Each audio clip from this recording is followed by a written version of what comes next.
Hey guys, it's Ivan from Indoor Ivan. I thought I would give you guys an update today on the garden. Last time I did an update, I think it was almost a month and a half ago, so a lot has changed. Alright, so again we are at the front of the garden. So here, if you remember my spirea bush, it got cut back quite a bit early spring and it's bushed out quite a lot. And right now it is flowering, which is amazing. It has these nice purple flowers. And then further down, I went to Conan Nurseries and I grabbed some Schatze daisies. These are a dwarf variety, so these grow about only a foot tall. And those are flowering now. And then over here, we have some marigolds that I planted. And I grew these ones from seed. As you can tell, if you look really closely here, you can see that a lot of them, because we're on the sidewalk, a lot of these have been picked at. So some of the flowers are still there. And then I have my hens and chicks that are flowering. So these were planted last year, and now they're flowering. And then I also have one up here that's flowering as well.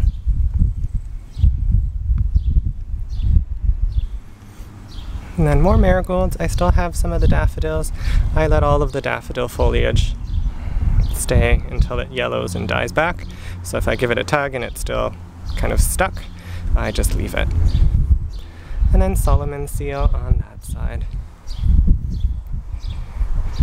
If we go up, this is what's left of my daffodils. So just green foliage right now. I am leaving those there until they yellow and die back naturally. Some periwinkle, more daffodils, and over here I feel like something's been digging a tunnel. Not sure what it is, but there's my primula. My iris that's finished blooming.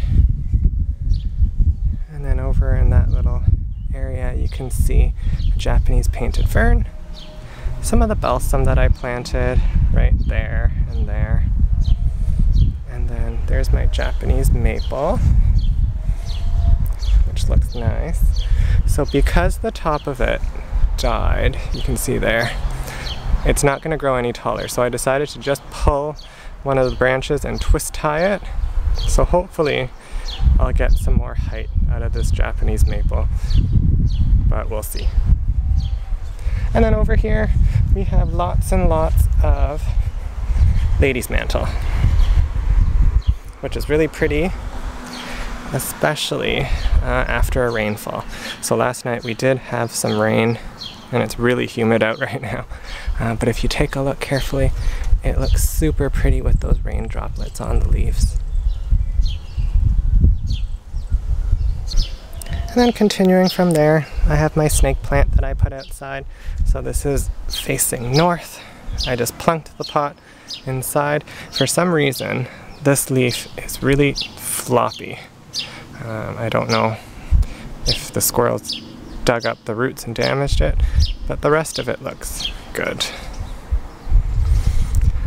And then I have my Ficus elii, kind of looking sad, but as you can see, there are some new leaves growing, so it has survived the winter. And then on the other side, another snake plant, which is doing well. Lots of new growth happening here, as you can see. And then if you watched my previous video, this is my fiddle fig.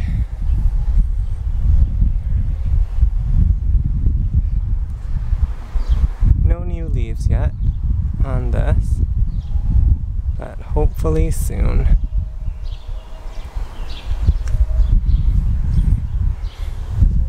And then here we have some balsam. You can see that one's flowering with that little reddish colored flower there. Some leftover daffodils. That's one of the astilbe there. More daffodils. We'll actually go down back over here.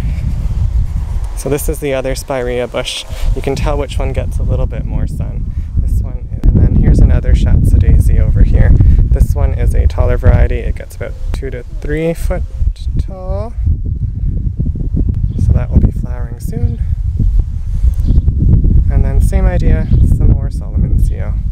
So I did try to mirror both sides with the Solomon Seal Spirea and Schatz daisies. Back up.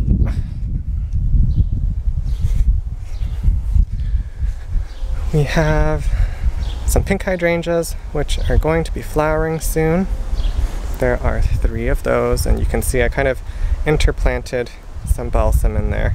I strategically put those there just because those were areas where I am planning on putting some more daffodil bulbs. So wherever the balsam are kind of where I want to plant more daffodils. Or at least that's the plan. We'll see. We have some lamb's ear. This is my first of the daylilies to be flowering there.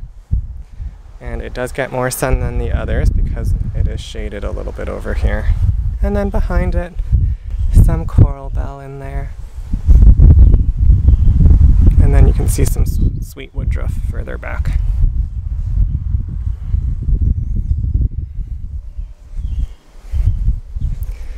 There's some more astilbe right there. And then this area was the strip that I planted my Vessi order of coral bell.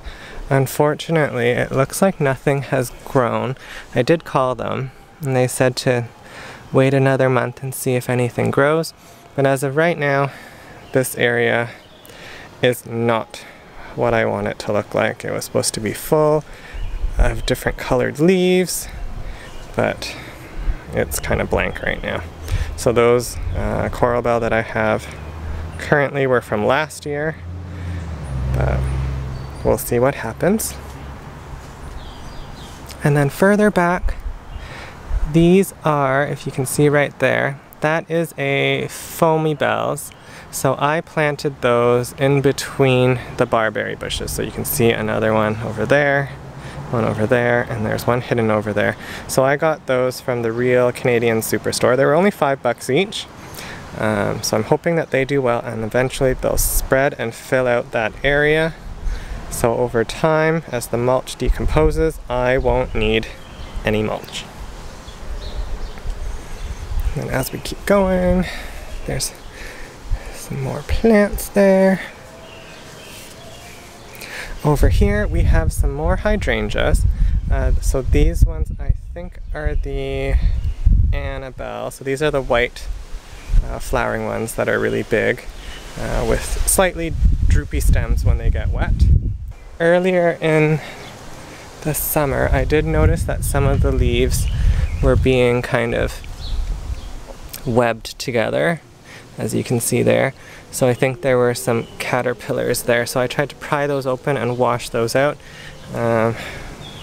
It has flushed with some growth to cover it, so you don't notice it as much, which is good. And then I'm gonna go back here again. So we have an iris, a lone balsam that I planted because I have so many of them. And then if we go over here, I did plant some of the hardy orchids in this little area, but sadly I don't think there's anything growing. Nothing growing at the moment there.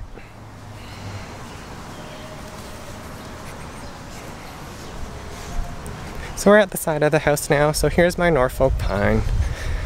If you remember this pine, I got this from Walmart. It was on clearance. It was only like $8 because the whole shipment of Norfolk pine had some cold damage.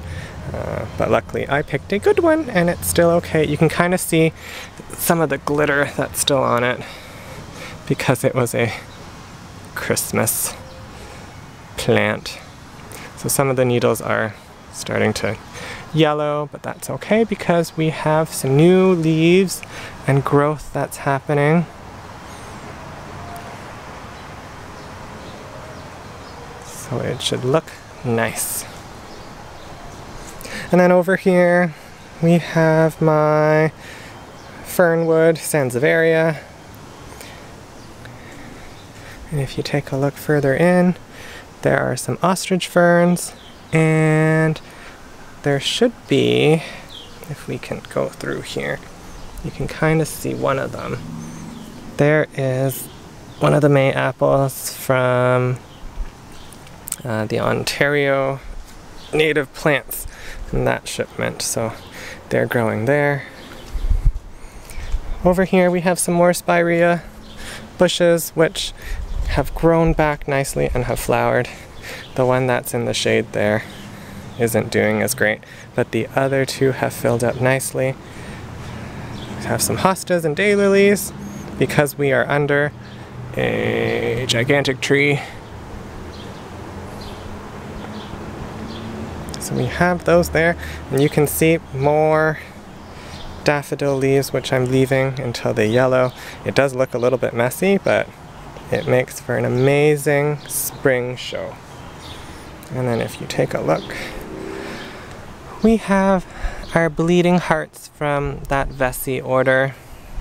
So as I predicted, none of these bleeding hearts are going to flower, which is a little bit disappointing. So it's just leaves.